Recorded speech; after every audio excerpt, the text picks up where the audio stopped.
My name's Peter Jonasson. I'm one of 3 lab supervisors for the Department of Engineering Physics at McMaster University.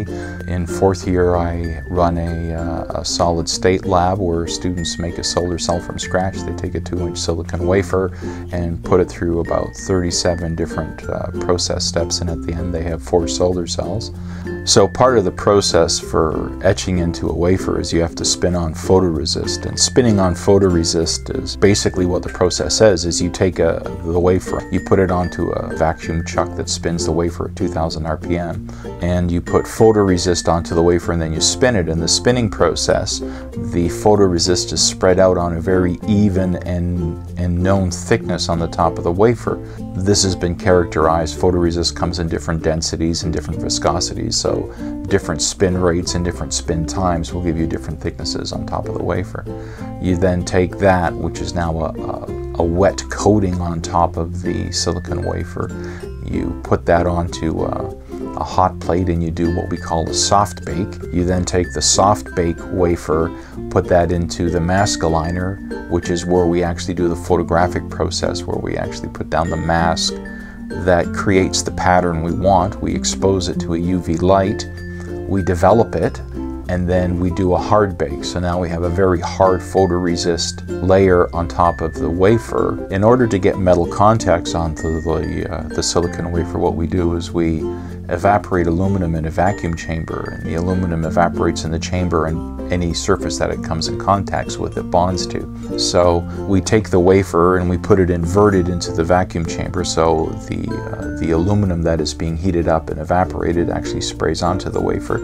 We put the glass fishbowl back on top, the protective cover, pump the whole chamber down to a pretty decent vacuum, and then we start heating up the aluminum. It starts to evaporate, makes contact with the wafer. Once we get the desired thickness that we want, we break the vacuum, we take the silicon wafer out, which now looks like a mirror. We then pop that into an acetone bath. We remove the photoresist layer that's there, and now we have patterned aluminum. The field of engineering physics I find very interesting because it deals with all the small things, not how to install solar cells, but how solar cells actually work, not how to set up a communication system for lasers, but how that communication system actually works. It's all the very small things that go into larger things that engineering physics is responsible for.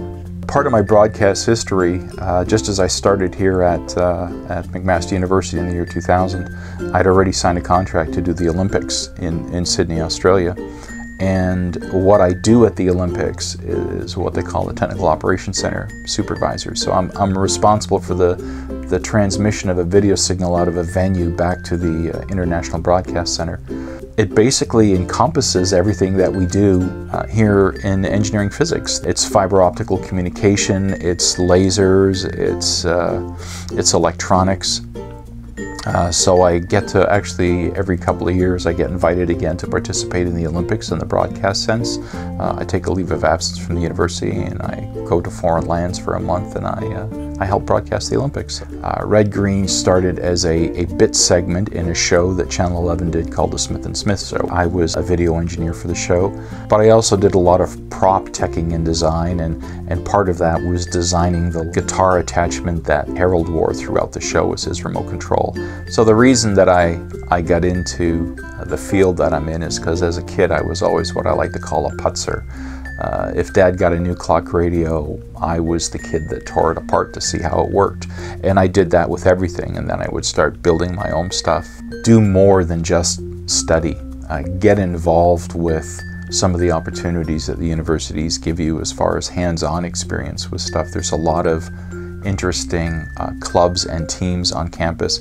Having hands-on experience working with the tools and the technology that we have available to us is just as important as understanding the theory behind it all.